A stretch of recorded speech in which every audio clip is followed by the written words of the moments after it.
The clock worked on circle principle ಅಲ್ವಾ. Circle ಅನ್ನೋದು circle principle ಅಲ್ಲಿ ವರ್ಕ್ ಆಗುತ್ತೆ ಕ್ಲಾಕ್. ಸೊ ಟೋಟಲ್ ಆಂಗಲ್ ಎಷ್ಟಿರುತ್ತೆ ಕ್ಲಾಕ್ದು 360 ಡಿಗ್ರಿ. ಸೊ 12 o'clock ಇಂದ ಸ್ಟಾರ್ಟ್ ಆದರೆ again it completes the one rotation at 12 o'clock. So it means it completes 360 degree angle.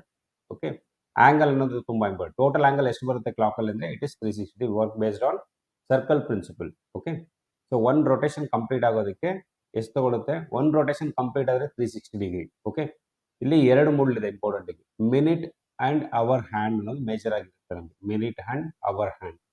Seconds ಬಂದು some clock ಅಲ್ಲಿ ಇರಲ್ಲ, ಅದು ನಾವೇನು ಕನ್ಸಿಡರ್ ಮಾಡಲ್ಲ ಇಲ್ಲಿ. ಅವರ್ ಅಂಡ್ ಮಿನಿಟ್ ಹ್ಯಾಂಡ್ ನ ಮೇಜರ್ ಆಗಿ ತಗೋತೀವಿ. Okay, so first if the both hand start from 12 o'clock, 12 ಗಂಟೆ ಎರಡು ಒಟ್ಟಿಗೆ ಸ್ಟಾರ್ಟ್ ಆದ್ರೆ ಫಸ್ಟ್ ಒಂದು ರೊಟೇಷನ್ ಕಂಪ್ಲೀಟ್ ಮಾಡೋದು ಯಾವುದು? Minute hand. The minute hand complete one rotation. If the minute hand complete one rotation, so we can call it as 60 minutes ಅಂತ ಹೇಳ್ತೀವಿ, ಹೌದಲ್ವಾ? ಸೊ ಫಸ್ಟ್ ಕ್ಲಾಕ್ ಯಾವ ಪ್ರಿನ್ಸಿಪಲ್ ಮೇಲೆ ವರ್ಕ್ ಆಗುತ್ತೆ? ಸರ್ಕಲ್ ಪ್ರಿನ್ಸಿಪಲ್ ಮೇಲೆ work ಆಗುತ್ತೆ. Circle means it is 360 degree. And so our and minute hand ಅಂತ ತಗೊಂಡ್ರೆ the first the hand complete one rotation the minute hand. Minute hand ಒಂದು rotation complete ಆದರೆ 12 o'clock ಇಂದ 1 o'clock ಬರುತ್ತೆ. ಯಾವುದು? Hour hand.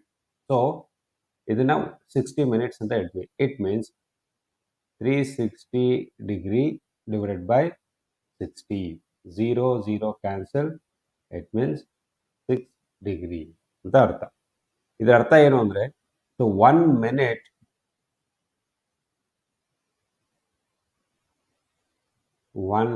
Equals 6 degree.